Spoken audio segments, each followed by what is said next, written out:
Something deeply troubling happened last night in Katsina State, and it's one of those stories that forces us to ask hard questions about the direction our country is going.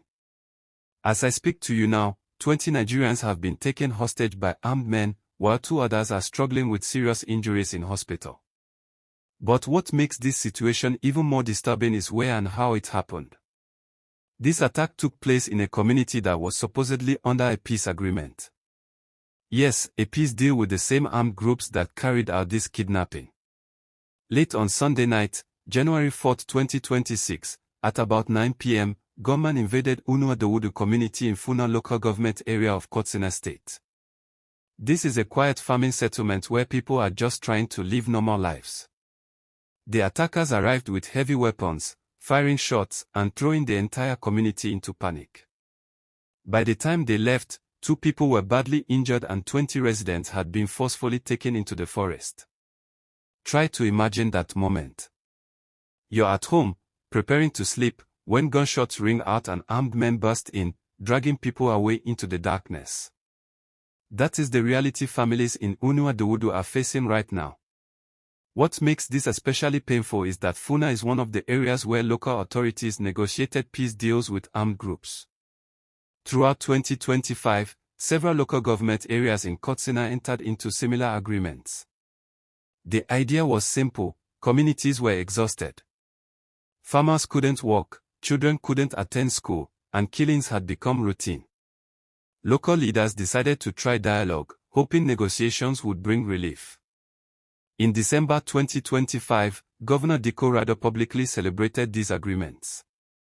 He even traveled through areas that were once considered too dangerous, saying the deals had restored peace and allowed farmers to return to their land. According to official statements, people were finally sleeping peacefully again. But events on the ground tell a very different story.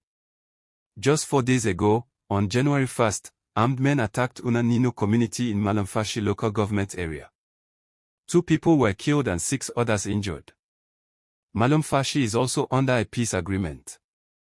In December, criminals reportedly demanded millions of naira from another community in the same area, threatening violence if their demands were not met.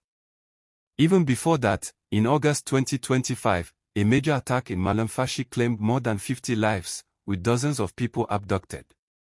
What shocked many Nigerians was the governor's later admission that security agencies had intelligence about the attack nearly 15 hours before it happened, yet no action was taken.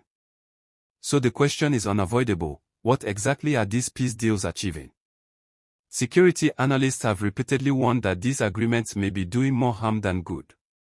Their concern is that they effectively turn certain areas into safe havens for criminals.